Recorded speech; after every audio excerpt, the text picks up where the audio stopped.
Muy buenos días, gracias a todos por conectar con nosotros a esta hora. Les damos la más cordial bienvenida a esta conversación, una conversación con Aristóbulo de Juan, la supervisión como medicina preventiva y como responsabilidad pública, una actividad que se enmarca dentro de las actividades, valga la redundancia, rumbo al 75 aniversario de la Superintendencia de Bancos. Podrán observar en sus pantallas en la parte de abajo, en el panel donde están las acciones que pueden hacer, hay una cajita que dice Q&A o PIR según tengan configurado su plataforma de Zoom. Esa cajita es para las preguntas que puedan tener en referencia al tema que se va a tratar hoy. Pueden ir haciendo sus preguntas y las mismas serán leídas hacia el final de la exposición del señor Aristóbulo de Juan. Cuando hagan las preguntas, por favor, pueden identificarse con su nombre y la institución a la cual pertenecen. De inmediato, pasamos la palabra al superintendente de bancos de la República Dominicana, Alejandro Fernández W., quien tiene las palabras de introducción y será el moderador de este evento. Adelante. Bien, saludos a todos. No digo buenos días porque quizás nos vean más adelante en nuestro canal de YouTube y quizás sea de noche. Para mí es un verdadero placer inaugurar esta serie de conferencias magistrales que tendremos la Superintendencia de Bancos para toda la sociedad dominicana, marcando, ¿verdad?, este aniversario 75, al cual llegaremos en octubre del año que viene.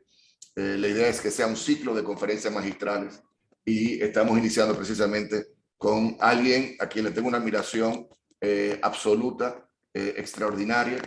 Como yo escribí en las redes sociales, motivándoles a ustedes, invitándoles a ustedes a participar, es realmente un maestro de clase mundial, una persona de referencia para cualquier cantidad, decenas de países, incluyendo el nuestro.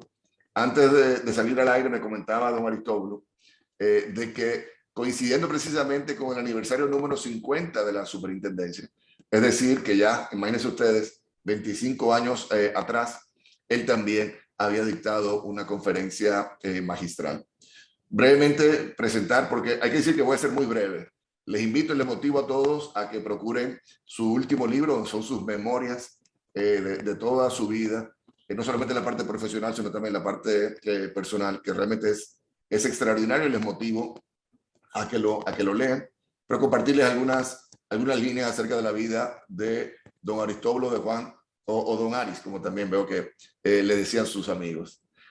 Don Aris es un experto con más de 48 años de experiencia, tanto nacional como internacionalmente, en sistemas bancarios. Es una referencia vital a la hora de poder profundizar en el funcionamiento y los problemas de bancos y supervisores. Mantiene un vínculo histórico con el sistema financiero dominicano, ya que fungió como asesor de la Administración Monetaria y Financiera al final de la década de los 90.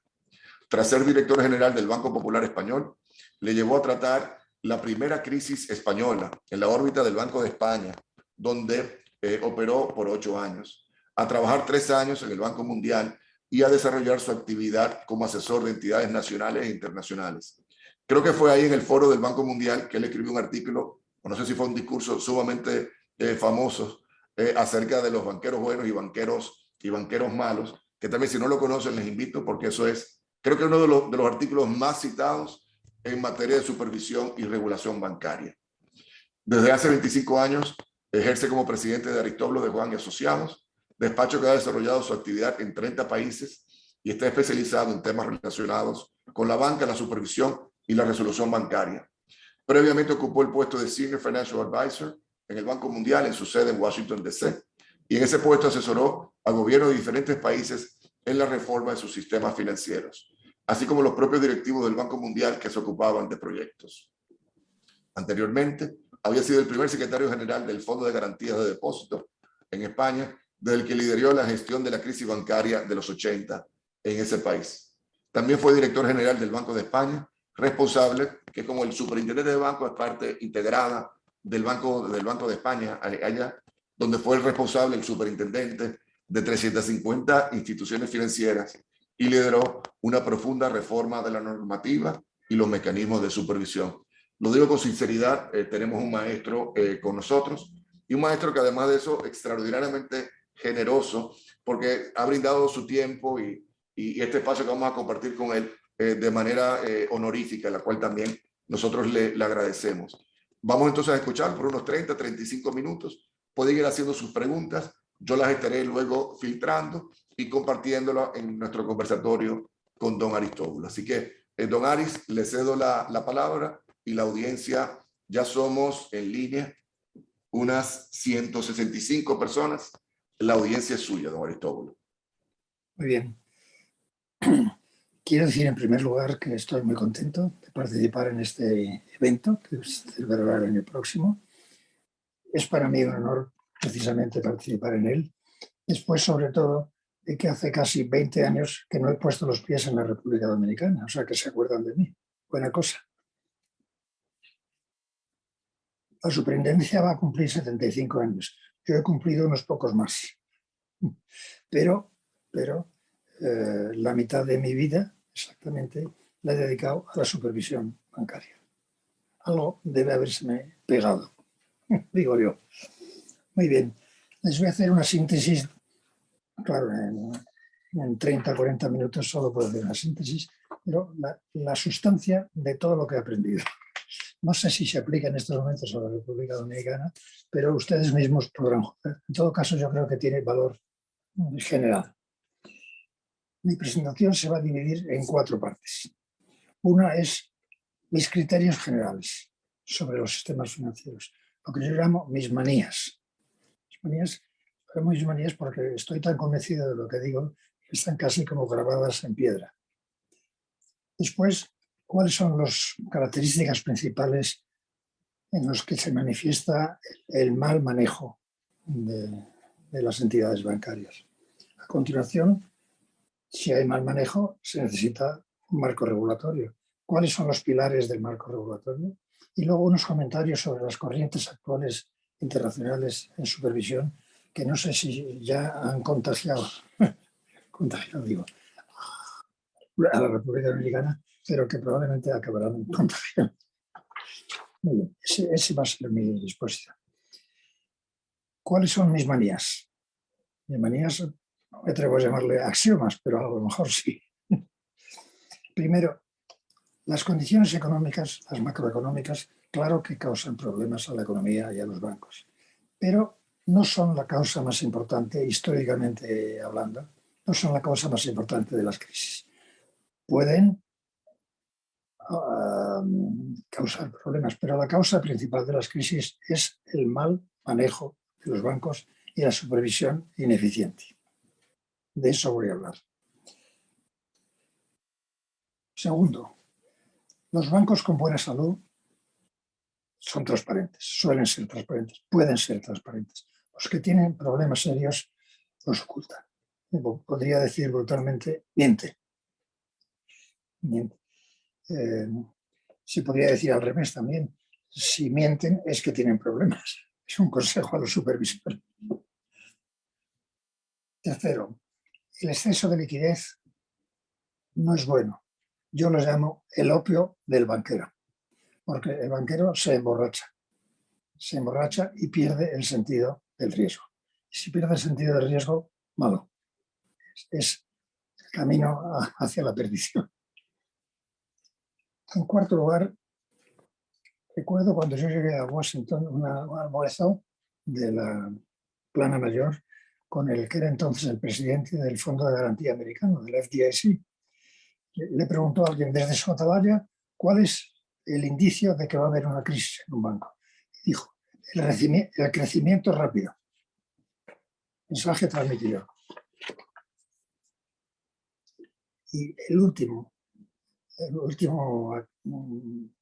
última manía, pero no la menos importante, es que los peores créditos, los más grandes y más arriesgados, nunca están clasificados como morosos. Es lo que un supervisor chileno llamaba los grandes culebrones, los que pueden acabar con la vida de un banco. Muy bien, pues ahora resumirles lo que yo considero las manifestaciones fundamentales del mal manejo al que yo he atribuido el meollo de las causas de los problemas bancarios, de la insolvencia y de las crisis. Una de las manifestaciones es la concentración de riesgos. En Suiza, por ejemplo, la supervisión se concentra en la concentración, porque de ahí, aunque sea en un sector que está funcionando bien en el momento en que se conceden los créditos, si viene una ventolera, se puede volar el capital, la concentración de riesgos. En segundo lugar, los créditos a clientes vinculados al banco o al propio banquero.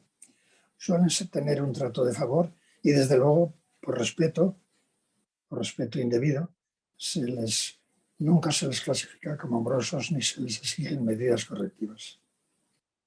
Suele coincidir muchas veces con la concentración de riesgos. El tercero es el maquillaje de las cuentas, por el cual los culebrones no están como morosos. El maquillaje de las cuentas tiene muchas modalidades, muchos mecanismos para conseguirlo, pero el más importante es la refinanciación, la reestructuración, la renovación de los créditos, que tiene varias características. Se alargan los plazos. En vez de vencer dentro de un año, va a vencer dentro de 10. Por tanto, nunca estará en moroso, porque no ha vencido. Se les concede un periodo de gracia para los pagos iniciales. Si le concedo un periodo de gracia de 5 años, no necesito más. Y luego le voy a refinanciar, pero me va a ofrecer garantías. Entonces, tranquilos, ¿no? Bueno, es que esas pueden ser insuficientes por su cuantía o ineficientes porque son bienes imposibles de ejecutar, o bien porque hay otros delante en la lista. Lo peor de las refinanciaciones, ¿qué es? Que se refinancian también los intereses y se dice, con los intereses el cliente me paga sus intereses. Con lo que con mi dinero me paga. Y entonces la tendencia es a decir, yo estoy al corriente de pago. No, no estás al corriente, porque es mi dinero el que me está devolviendo. Muy bien. Otra de las manifestaciones de la insolvencia, del mal manejo, digamos, es el desequilibrio del balance. Doy más créditos de los depósitos que tengo. En una medida prudencial no es anormal, pero normalmente esa tendencia se va agudizando y lleva a requerir mucho recurso al mercado, sea a otros bancos, al mercado interbancario o al Banco Central. Y caemos entonces en el tema del exceso de liquidez, que ya hemos dicho que emborracha al banquero. La última, creo que es la última, sí, de las manifestaciones de la mala gestión, es ceder a las presiones. Eso es muy frecuente en todos los países del mundo. Entonces, pero, ¿de dónde vienen esas presiones? Pues de los propios clientes, de los lobbies o incluso de los gobiernos. Y esto ocurre en particular con los bancos del Estado. Cuando estuve en Turquía me decía el gobernador del Banco Central, y usted, aquí cada ministro se cree que es dueño de un banco y todos los días le llama por teléfono. Muy bien.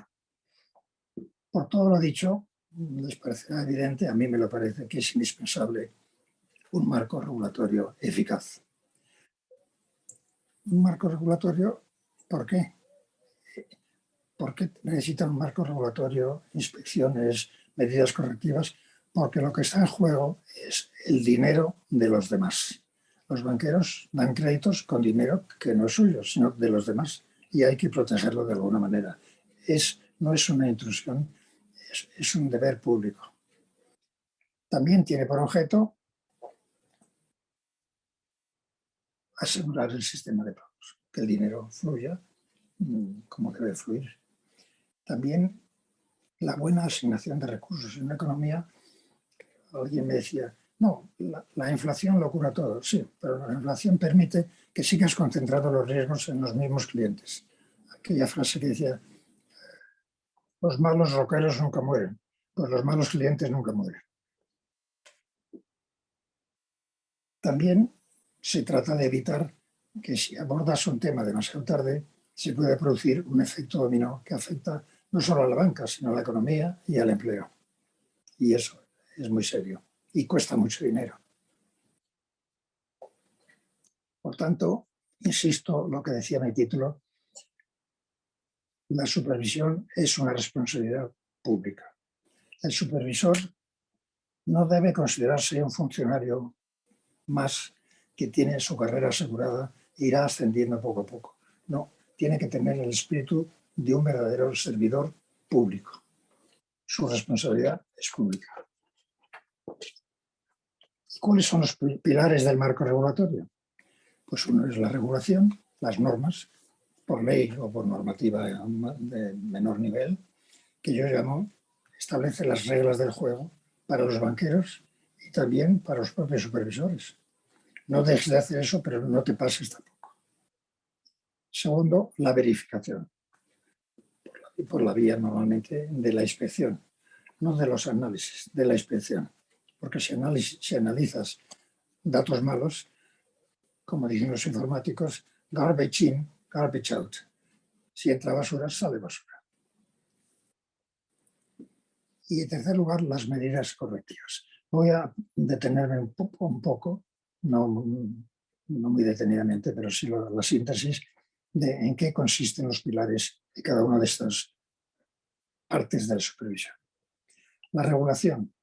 Una observación general sería decir, la regulación debe ser sencilla, pero clara.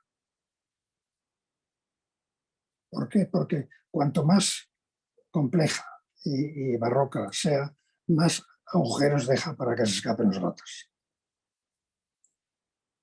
¿Y cuáles son los pilares de la buena regulación? Por supuesto, la concesión y la retirada de licencias bancarias debe estar regulada. Es lo que los anglosajones llaman fit and proper, competente e íntegro. Si un banco o un banquero no es competente o íntegro, no se le debe dar la licencia. Y si habiendo sido bueno, ese proceso que yo describo en alguno de mis libros acaba siendo malo, debe retirársele. Por otra parte, está el capital. Hoy hay mucha imaginación, como comentaré después, sobre qué es el capital, cuáles son los componentes del capital.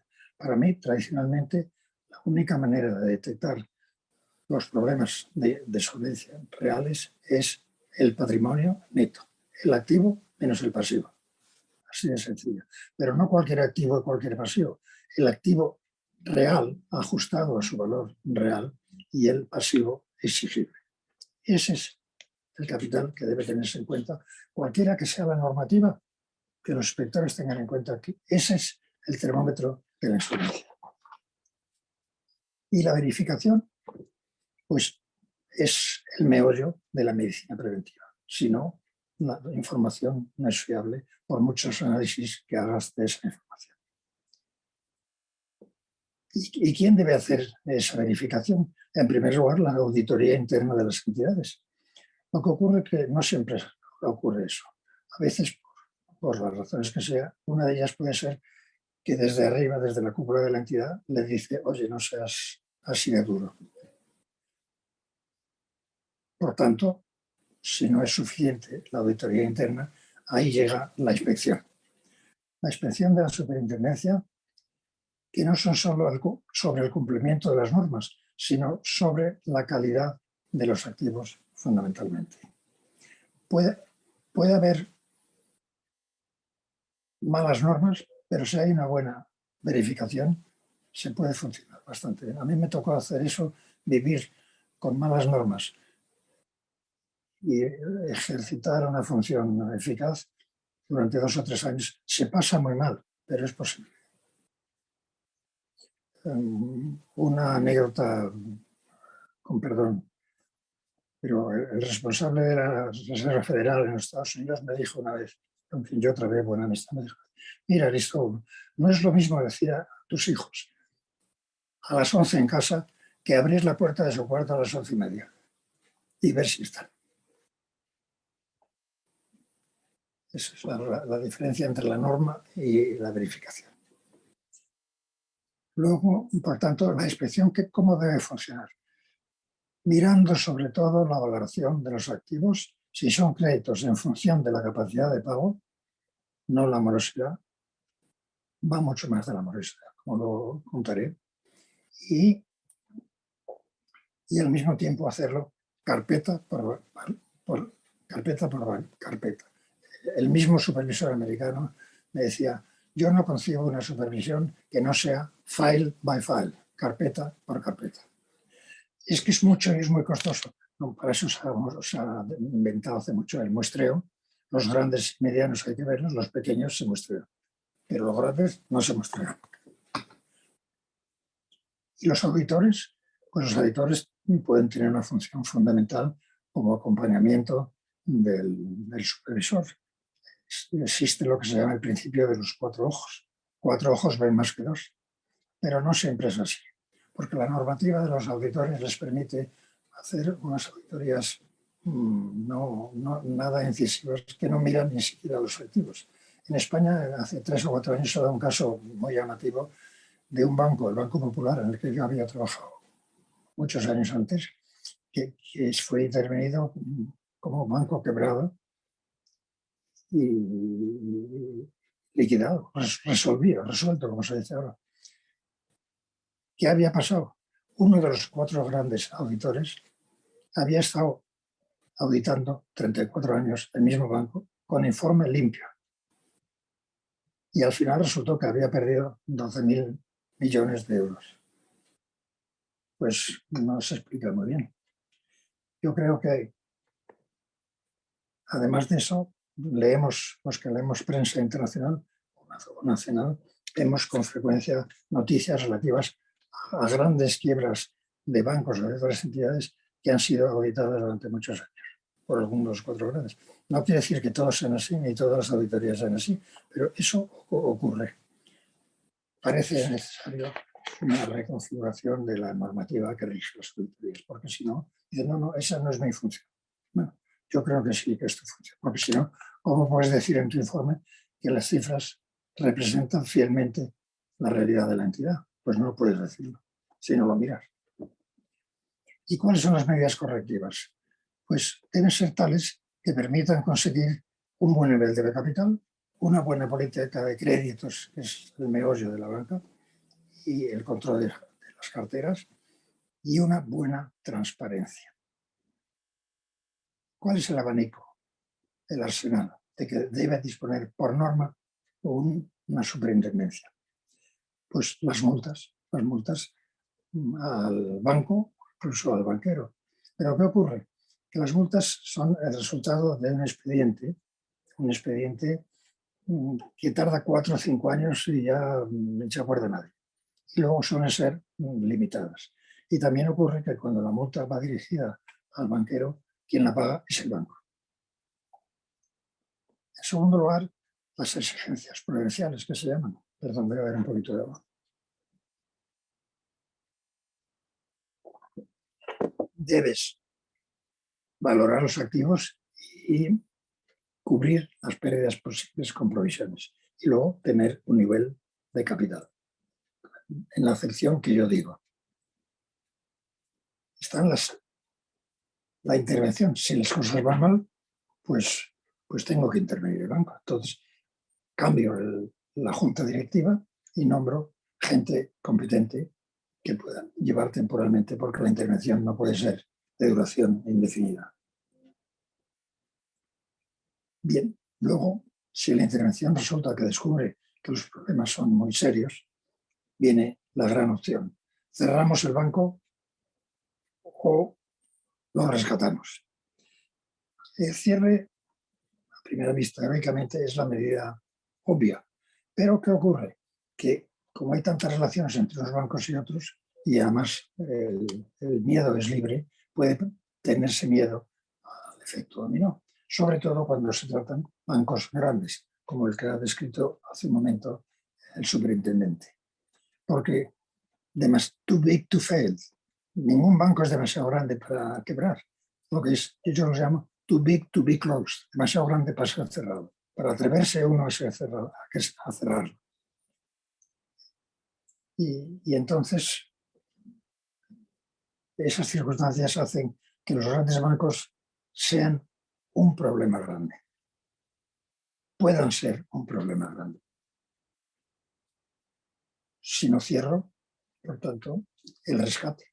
El rescate supone que después de la intervención se establecen unos mecanismos que permitan que el cambio de propiedad se produzca y el cambio de manejo también se produzca. Para ello puede ser la gran pregunta: ¿y quién financia eso? ¿El Estado o el sector financiero o quién? Pues yo siempre he abogado, y es el que aplicamos en España en la crisis de los 80, por una fórmula de financiación mixta, por ejemplo, 50-50, y que proporcione financiación o mediante la creación de una entidad especializada en estas operaciones, compuesta por los dos sectores, o solo por el Estado o solo por el sector financiero, eso ya cada país puede decidir, y que asegure que el rescate no va a seguir en mano de la misma propiedad, como he dicho, ni del mismo manejo, sino que eso, el cambio tiene que desembocar en una venta a un banco más fuerte, mejor capitalizado. Lo cual nos lleva a una frase que decía un colega mío bancario, que decía: en una fusión, para que funcione bien, tiene que estar claro quién es el fuerte y quién es el débil. Porque si no, están peleándose durante 5 años y el banco no prospera. Y ahora,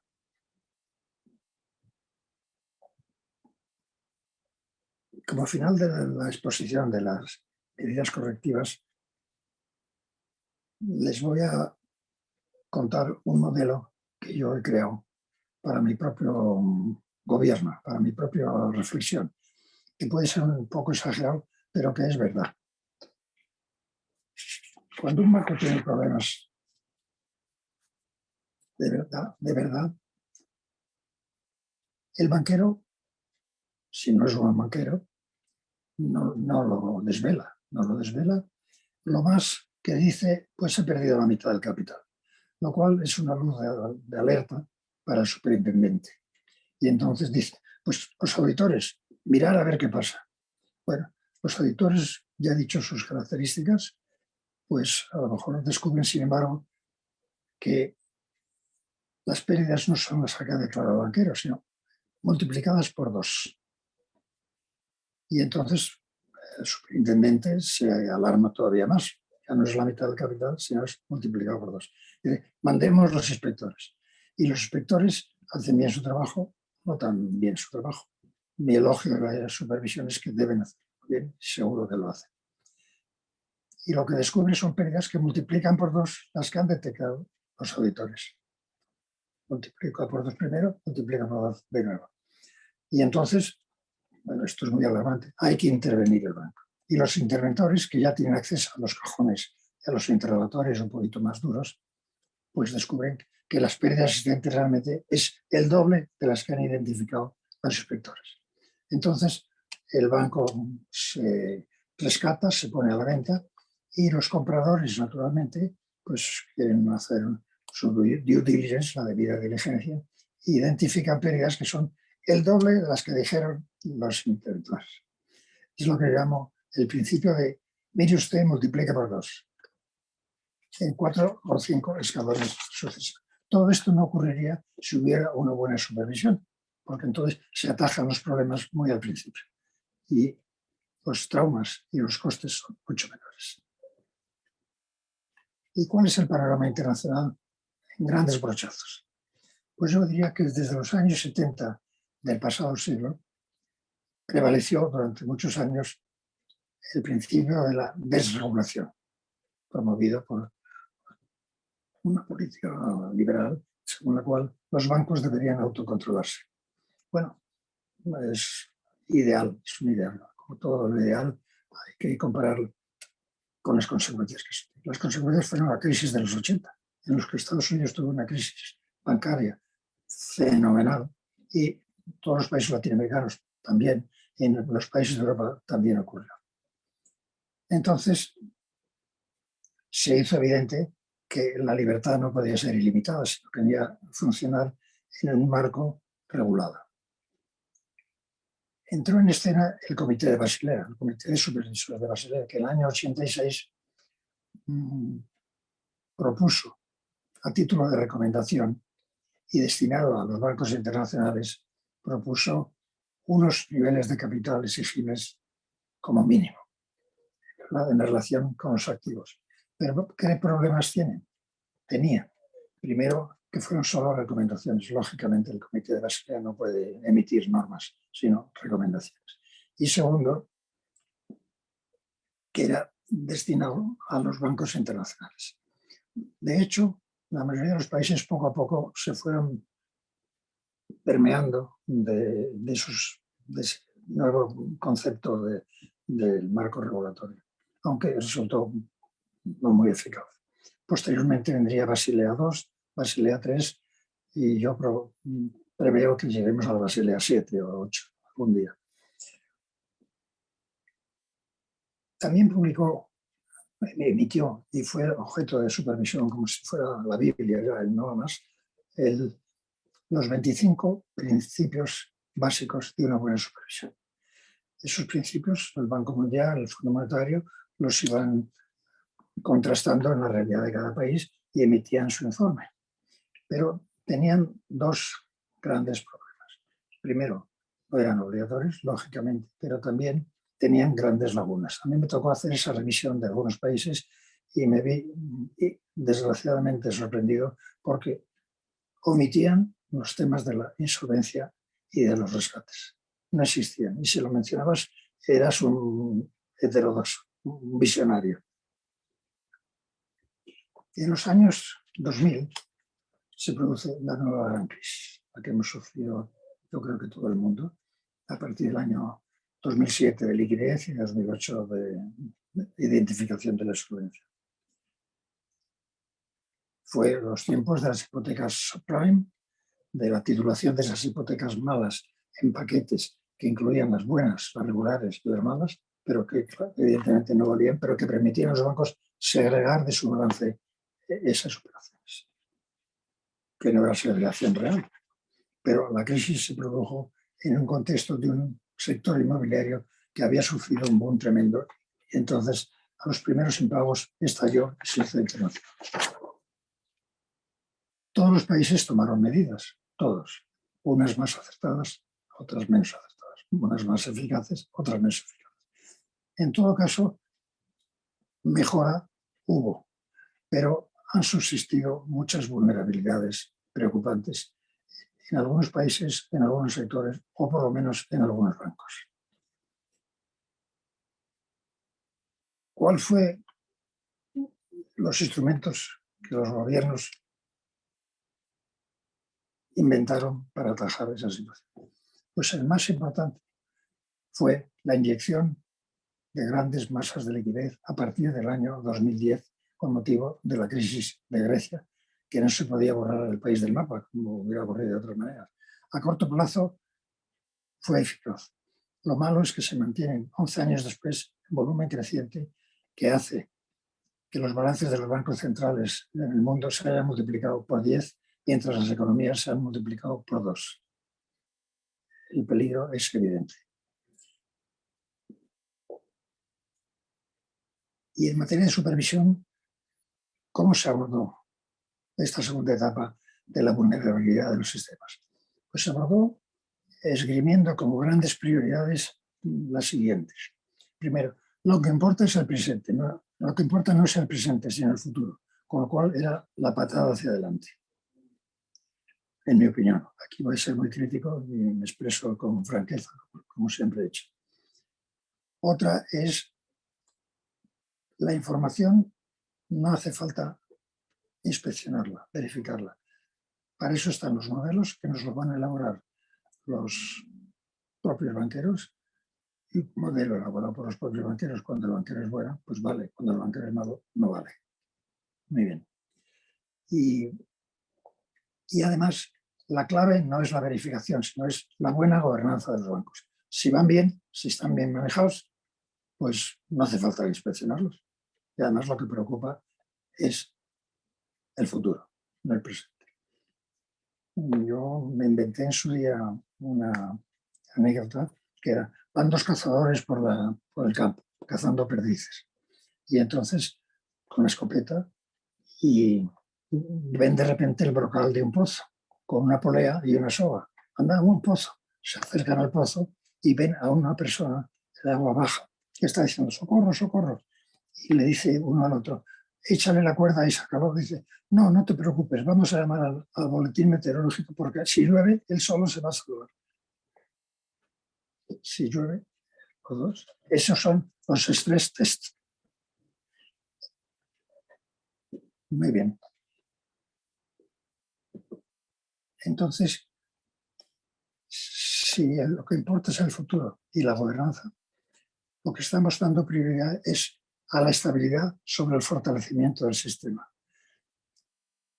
La estabilidad, pero es que puede existir estabilidad de verdad cuando hay tal cantidad de liquidez en el sistema que pervierte a no pocos banqueros, pues no. Y cuando hay tantos factores geopolíticos que hacen que el mundo esté en vilo, pues no hay estabilidad. Entonces, la supervisión en los últimos años ha quedado arrumbada. Y yo me rebelo contra esa realidad y les aconsejo que se rebelen también ustedes, porque si no van a tener unos problemas muy graves. Se sustituye por la gobernanza, que, como digo, es muy difícil de controlar, es a largo plazo, e incluso las autoridades consienten que la predicación de la buena gobernanza coexista con la falta de transparencia. ¿Qué peor gobernanza hay que la falta de transparencia?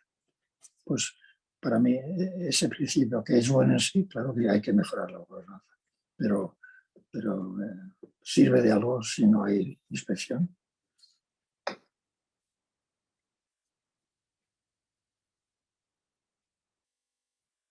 Como he dicho, la percepción del futuro se hace también con pruebas de esfuerzo basadas en modelos que elaboran los propios bancos, en base a los activos ponderados de riesgo. Pero si la ponderación del riesgo la hace el propio banco, puede ser fiable o puede no ser fiable. Luego, no, es que la supervisión actual también se basa en unos niveles de capital exigible. A mí no me gustan los actuales niveles de capital establecidos por la regulación europea, desde luego, y yo creo que en otros países también. ¿Por qué? Primero, porque tienen componentes muy discutibles. ¿Es capital que pueda matar pérdidas los créditos fiscales? Los créditos fiscales te evitarán pagar impuestos si tienes beneficios, si no, estás perdido, ¿no? Eso no mata pérdidas, primero. Segundo, un momentito que me... Sí, los fondos de comercio. Los fondos de comercio es un apunte contable. No lo puedes considerar como un beneficio, ni mucho menos, y menos como capital. Sin embargo, existe una práctica, incluso tolerada por las normativas actuales, que si yo compro una entidad, un banco, y me cuesta menos que su valor contable, esa diferencia me la apunto como beneficios, ¿no? Es un valor, ese es su precio real, el que tú has pagado. Por lo tanto, la diferencia no te lo puedes contar como es un apunte contable. La peor crítica que puedo hacer yo de los sistemas actuales de calcular el capital es que el Banco Popular, por ejemplo, quiebra y se identifican unas empresas de 12.000 billones de euros, pero 2 meses antes tenía un nivel de capital con arreglo a los nuevos criterios del 11%. Pues ya me dirán, ¿tenía el 11% de capital o tenía una pérdida de 12.000 millones? La pérdida de los 12.000 millones es la evidencia. Todo eso, todas esas ideologías nuevas de supervisión, ¿por qué se mantienen? Por el gran manto de las inyecciones de liquidez. Estamos ya en 2020, enseguida terminó. Estamos el año pasado. y llega la pandemia. Y entonces, ¿qué ocurre? Las economías sufren mucho, todavía están sufriendo, y los bancos también sufren. Y entonces la liquidez masiva todavía se aumenta más. Y además, casi todos los supervisores emiten normas de tolerancia de las propias normas. Y entonces la confusión existente actualmente es grande. La pregunta del millón, no, la pregunta del trillón sería, ¿qué va a pasar cuando cese esa tolerancia? Si es que cesa, porque las presiones van a ser grandes para que no cese. Y segundo, sobre todo, ¿qué va a pasar cuando se retire la liquidez? El tapering, que llaman los americanos. Pues vamos a ver, vamos a ver. Si se quita la manta, a veces aparecen pajaritos, pero otros no.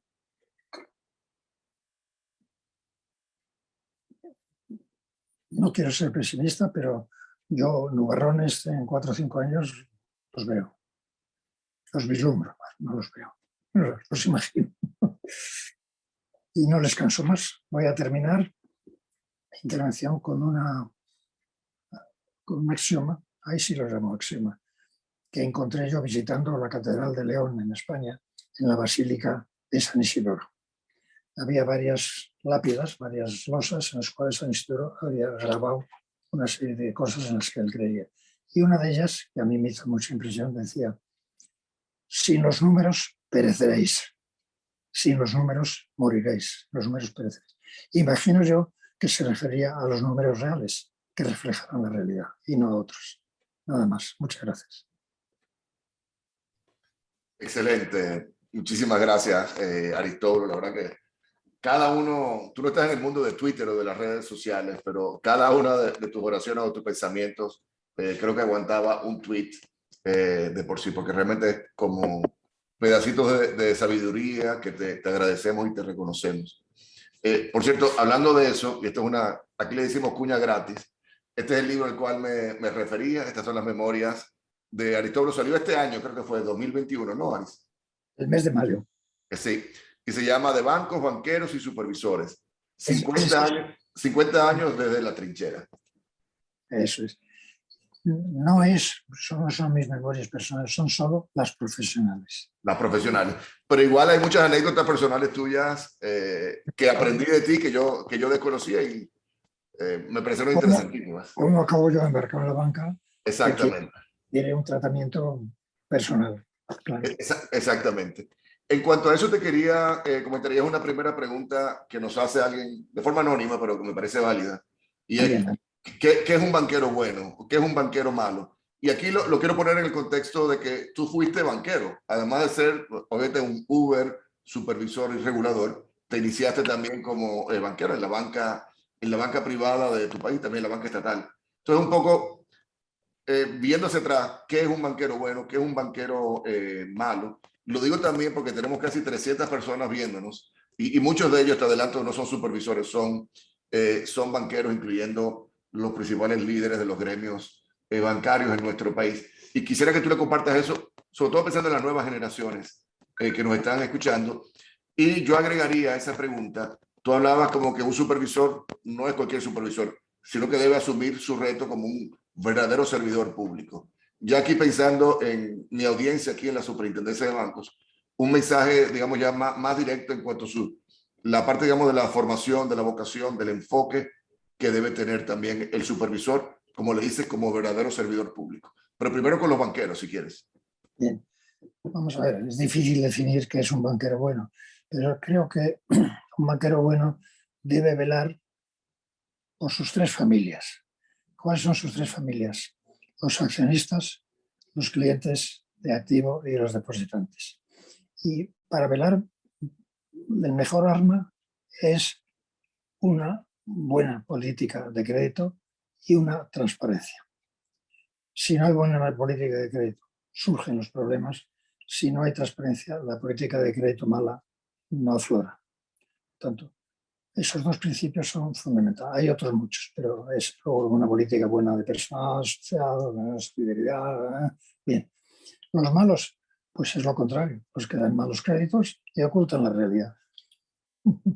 Ese sería mi resumen.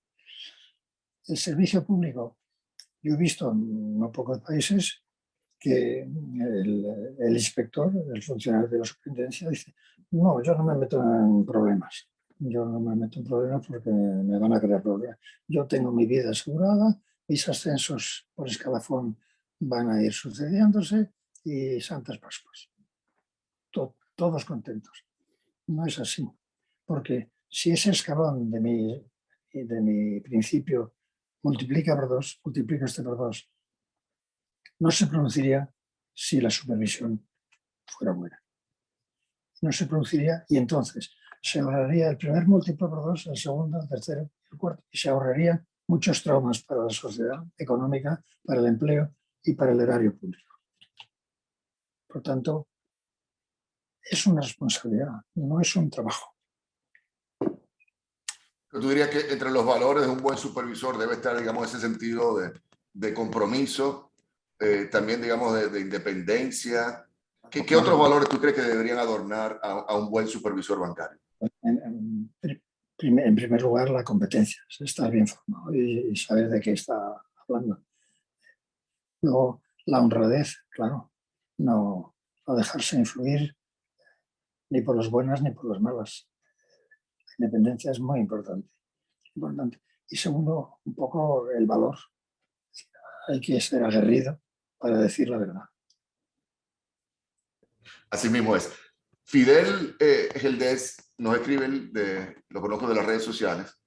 ¿Qué recomendarías a todos los bancos centrales latinoamericanos para sobrevivir en un mundo post-COVID-19? Creo que esto no fuera solamente latinoamericano, porque las medidas del COVID han sido bastante generalizadas en casi todas las jurisdicciones, evidentemente que con magnitudes distintas. Y lo digo pensando, digamos, viendo hacia el futuro, también por el comentario que haces, ¿verdad? En cuanto a lo de los nubarrones en algunos años. Bueno, pero ¿qué podemos hacer frente a esos nubarrones? Tú sabes que esa pregunta te venía obligatoriamente, Ari, porque lo tiraste sobre el debate y te tenemos que indagar. Muy bien. Vamos a ver. Tradicionalmente, el préstamo de última instancia se utilizaba para resolver problemas temporales. Y el préstamo de última instancia era a plazo corto y a intereses altos para que quien recibía esos préstamos espabilara rápidamente y reaccionara. Hoy ese concepto se ha perdido. El préstamo de última instancia no existe. Lo que existe es el préstamo perpetuo. Por tanto, tratar de ir reduciendo, no de golpe, porque de golpe es tratar de ir reduciendo poco a poco ese alcohol que emborracha. Segundo, que esté muy coordinado con la superintendencia. A veces los bancos centrales frenan a la superintendencia y dicen: mira, no aflores los problemas porque me va a costar muchos préstamos. Por lo tanto, debe haber una coordinación estrecha, compartiendo la información por lo menos mensualmente, etc. Y luego, esos dos principios yo creo que son. Luego, los bancos centrales, si se asegura uno de que existe la discreción, deben estar al corriente de la evolución de los bancos, tal como lo ve el superintendente. Deben estar al corriente. Hay un tipo de comité, la Junta Monetaria, no sé, cada país tiene sus modalidades, es importante. Pero la desaparición del crédito en última instancia es muy mala y, aunque es lo que es después de 11 años en muchos países del mundo, reduzcámoslo. Mientras la superintendencia, en paralelo en esa coordinación, debe ir conociendo la realidad a pesar de las formas de tolerancia, pero que sepa bien la superintendencia qué sería si no existieran esas normas. Porque puede llegar el momento en que cuando se retire la liquidez debe conocer cómo están las entidades, porque requerirá su acción. Hablando de esas medidas, Aris, cuando explotó la crisis, recuerdo que una banquera pues, muy distinguida de tu país, de España, se refería a la magnitud de las medidas que se estaban tomando. Y ella dijo lo siguiente, recuerdo que yo lo cité acá. ¿Y lo dijo? Decía lo siguiente: uno de los aspectos más importantes de la crisis que hemos tratado de comunicar es que tenemos que dejar atrás el viejo recetario, las reglas de antes. Nunca hemos enfrentado una crisis de esta naturaleza en nuestras vidas. Me encantaría una reacción tuya a eso. Bueno, eso es una tontería. Porque hay que evolucionar y crear nuevos instrumentos, claro que sí. Establecer el principio de la gobernanza, claro que es bueno, pero no en lugar de los antiguos mecanismos, sino junto con los antiguos mecanismos. Hay que combinar lo nuevo con lo clásico. Y lo que ha funcionado para identificar los grandes problemas, identificar los grandes culebrones, los grandes problemas y el coste y ahorrar dinero al erario público son los mecanismos clásicos. La clave, para mí, voy a decir una barbaridad, es la inspección. Muy bien. Una mezcla y se destaca mucho en tu libro y en todos tus trabajos el enfoque que le das al riesgo de crédito y fundamentalmente como el riesgo de crédito y los expedientes uno a uno. Realmente eres muy reiterativo en cuanto a eso, pero ya ahora tenemos que si los riesgos de ciberseguridad, los riesgos de liquidez, los riesgos de mercado, riesgos operativos, todo un recetario, ¿no? Entonces, pienso, por ejemplo, el caso de Barings Bank, que quebró por las operaciones del tesorero, del operario creo que era en Hong Kong. O quizás alguna de las cosas que hemos visto con la crisis del ladrillo en tu propio país, en Estados Unidos también.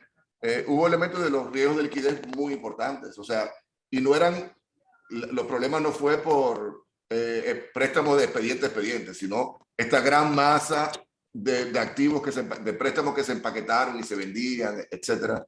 Entonces, ¿cómo digamos que enfrentar esto? Vamos a ver. Todo esto está envuelto en un principio que preside ese tipo de afirmaciones. Y es que si se mira la inspección con detalle, es muy caro. Resulta muy caro, ¿no? Y yo digo, mucho más caro resulta que no es la inspección. Primero. Luego, evidentemente, el riesgo cibernético existe, pero eso no depende de nosotros. Un día nos sacude el latigazo y estamos mal, pero no depende de la superintendencia. Debe contribuir a crear mecanismos que pueden hacerlo más difícil, eso sí, pero eso no depende de la normativa, salvo la que se refiere particularmente a ese riesgo, a limitar la posibilidad, pero no lo va a eliminar, eso está ahí, como el riesgo de que nieve en Madrid el mes de enero. No, eso se puede poner un paraguas o un plumífero, un anorak, pero no se elimina ese riesgo. El riesgo operativo sí, porque el riesgo operativo es la mala reputación o el mal funcionamiento de la informática. El mal funcionamiento de la informática es los bancos deben tener un equipo informático muy fuerte, muy fuerte. Incluso en épocas a las que vamos en que la banca digitalizada va a prevalecer. A poco, pero ¿qué quiere? Va a coexistir con la otra, pero va a prevalecer. Pero hay un riesgo operativo, creo que también está encuadrado en este epígrafe de riesgos operativos, que es la mala reputación. La mala reputación, hay bancos o sistemas que dicen contratemos a un consultor de imagen para que nos mejore la imagen. No, la mala reputación, por supuesto, mal comportamiento de la banca, se resuelve teniendo un buen comportamiento. Muy bien. Olimpia González, de nuestro equipo aquí de la superintendencia, dice, usted señala que las reglas deben ser sencillas y claras, pero, y tú lo sabes bien, ¿no? En la actualidad son cada vez más complejas.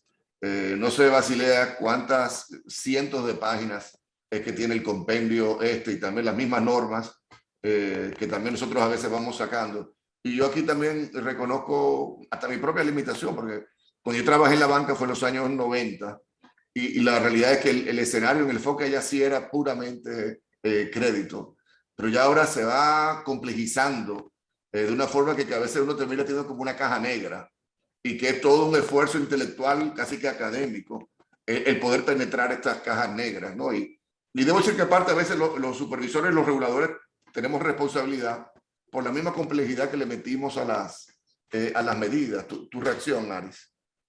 Pues yo creo que primero que de todo el fárrago de normativas que se han producido en los últimos 15, 20 años, habría que hacer una refundición. Habría que procurar, en la medida de lo posible, no todas, pero compendiarlas lo posible y no dejarlas reducidas, porque también un poquito de grasa no va mal, pero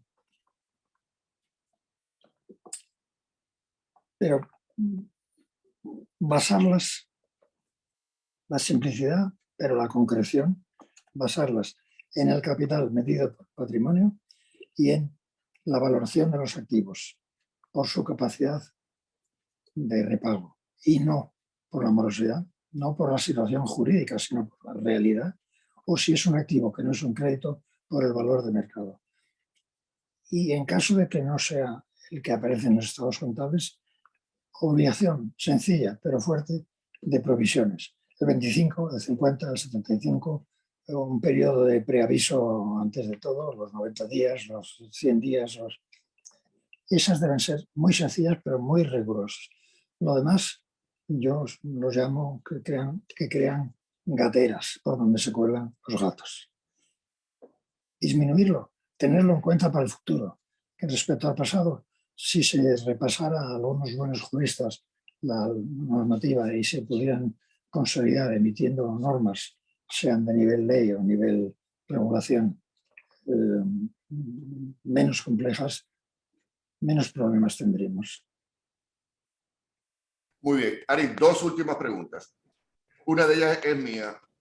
Tenemos el contexto de la sombrilla, ¿verdad?, de las entidades reguladas.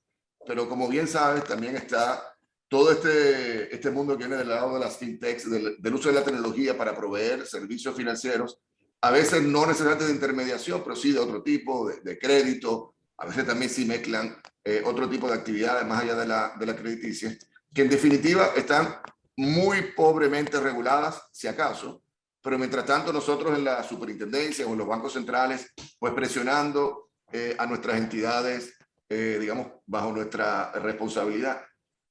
Ese equilibrio y, digamos, el reto de las fintech, no sé si en algún momento, pensando en tu trayectoria de más de 50 años, si en algún momento viste una tendencia de esta naturaleza, que al final cómo se habrá resuelto y cómo lo ves ahora en estos momentos.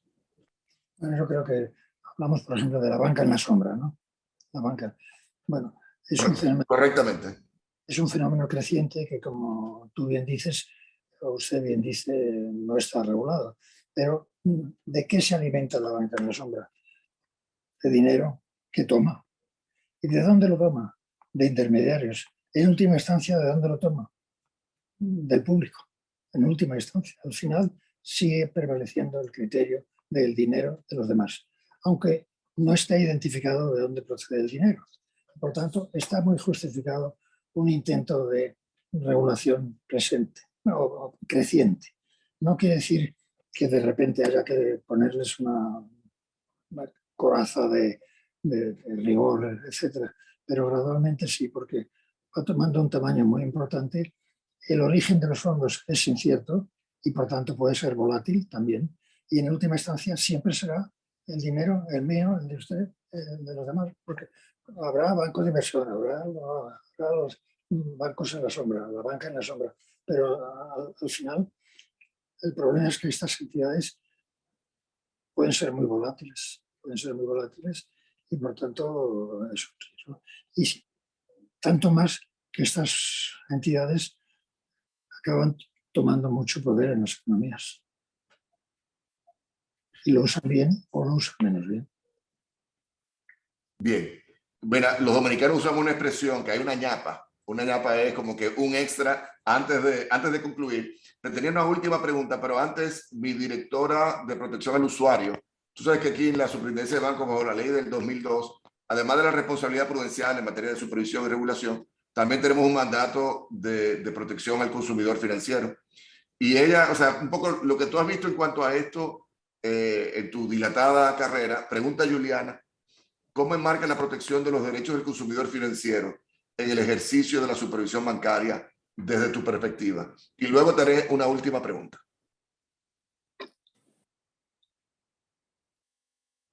Reitero, ¿cómo enmarcas la protección del derecho del consumidor financiero en el contexto de la supervisión bancaria? La regulación a priori del derecho es un concepto un poco abstracto. No quiere decir que no sea deseable, pero se puede. Lo que ocurre es que la mayoría de los países tienen cada vez un énfasis mayor en lo que llaman la conducta. Es decir, que los banqueros no abusen, que los banqueros sean correctos, que no cobren comisiones exageradas, que en las hipotecas, pues, todo lo demás. Y como responsable de ese control de las conductas, algunos países tienen entidades aparte incluso. Y otros lo tienen dentro del propio supervisor o dentro del Banco Central, como es el caso de España, que reúne también la supervisión del Banco de España, ¿lo sabéis? Entonces, hay la prevención a priori difícil de regular y la prevención a posteriori es admitiendo reclamaciones y sometiéndolas a una investigación y dando lugar a sanciones cuando resulta que el cliente tiene razón. Eso está yendo cada vez más en todos los países. De ahí no hay que caer en la tentación de decir los banqueros son malos y engañan a los clientes. No. Los hay buenos, los hay malos, igual que hay ciclistas buenos, ciclistas malos, beisbolistas buenos, beisbolistas malos. Pero sí que debe establecerse una recepción de las quejas, de las infracciones o de las faltas de ética de ciertos comportamientos que sean examinadas, investigadas y dictaminadas. Muy bien. Y ya la última pregunta es de un economista nuestro acá en la superintendencia, se llama Manuel Díaz. Y realmente es una pregunta un poco reflexiva, algo profunda, pero de verdad nos parecería valiosísimo para todos. Si pudieras volver al pasado en tu trayectoria profesional, ¿qué te gustaría haber hecho diferente? ¿Y qué consideras que hiciste realmente bien? Ahí pudo, bueno, como digo, en esas memorias que has enseñado en la cubierta, yo primero quise ser médico y me lo quitaron de la cabeza en el propio colegio porque había un gabinete psicológico y me dijo, no, médico no. Tienes que seguir una carrera en la que depende en buena parte de cómo te relaciones con los demás. Yo para mí aquello era chino, no sabía lo que quería decir.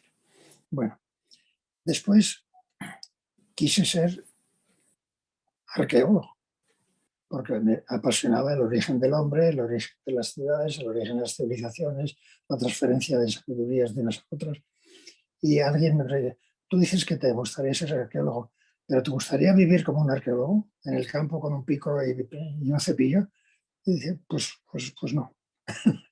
Y después, cuando ya me encaminé como vía temporal a la carrera de Derecho, porque después, teniendo un fondo jurídico, podías acceder a muchas cosas diferentes, pues quise ser juez. Y mi padrino era juez. Me dijo, ni se te ocurra, los jueces sufrimos muchísimo. Y hay una burocracia y una capacidad de influencia enorme, no seas juez. Bueno, eso es lo que yo quise ser. Luego diré lo que querría ahora, pero no me escapa la pregunta. Pero ¿qué ha ocurrido en la realidad?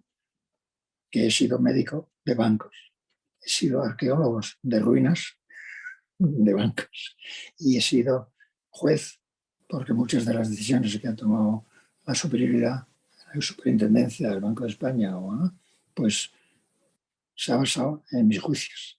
O sea que al final he acabado siendo lo que quería de pequeño.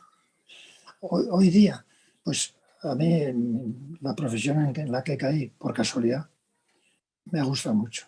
Y si sigo activo a los 90 años es porque sigo pasándolo bien. O sea, eso es lo que me gustaría. Hoy es lo que me gustaría haber sido, lo que fui al final.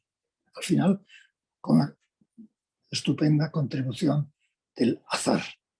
El azar, si uno pone la tenacidad, la honradez, el buen hacer, etcétera, suele funcionar para bien. Si no, puede funcionar para mal. Don Aristóbulo, ya no le vamos a robar más tiempo. Realmente esto ha sido un manjar para todos nosotros acá en la superintendencia, en el mercado bancario de nuestro país. Todavía este es el momento que tenemos unos 234 participantes viendo nuestra conversación. Sepan, aquellos que traen un poco más tarde, que lo vamos a estar publicando en nuestro canal de YouTube. Así que también podrán ver pues las palabras iniciales de don Aristóbulo desde un primer momento. Reiterar el orgullo que es para nosotros, el tiempo que nos entregaste. Lo que no lo escucharon lo voy a repetir. 25 años atrás, cuando cumplíamos los 50 años acá en la Superintendencia de Bancos, don Aristóbulo dio una conferencia magistral acá en el país. Ahora por los temas de la pandemia no lo pudimos recibir presencialmente, pero nos está acompañando para iniciar nuestro aniversario 75. Realmente muy, muy agradecido, sobre todo también por tu generosidad y tu voluntad pues inmediata para compartir con nosotros. Eres un maestro, reitero que tus libros, tus publicaciones son lectura obligada acá para los técnicos nuestros en la Superintendencia de Bancos. Eres un maestro de clase mundial, sé que te lo han dicho otras veces, pero te lo decimos desde acá. Las lecciones de tus trabajos aquí en la República Dominicana, quizás en su momento que no fueron atendidas, digamos, quizás con la celeridad, ¿verdad?, que debimos haber atendido, pues mucho nos costó, mucho también lo reconocemos en estos momentos, y créeme que estamos trabajando para que maestros como tú se sientan orgullosos del trabajo que estamos haciendo en las superintendencias de bancos de América Latina. Por mi parte, es lo que quería compartirte, además de agradecerte nuevamente. No sé si quieres quizás algunas palabras finales ya de despedida. Sí. Mis palabras finales serán: espero que cuando cumplan 100 años me vuelvan a invitar. Que así sea, pero también espero también que sea presencial, que sea contigo acá y con tu... Por supuesto, y con mis nietos. Ojalá y que si pasara esta pandemia y puedas, pues me imagino que no estás viajando, Aristóbulo. No. Me imagino que no estás viajando, ¿no? No estás saliendo de España, ¿no? Pero que cuando lleguen otros momentos que te podamos tener presencialmente aquí en nuestro país, que yo sé que también, porque tú lo disfrutaste y que te gusta nuestra gente. Así que ojalá que nos veamos en persona. Recibe hasta entonces un abrazo fraternal de parte nuestra y todo nuestro respeto y admiración. Pues muchísimas gracias, muchísimas gracias. Ha sido un placer. Gracias, Aristóbulo.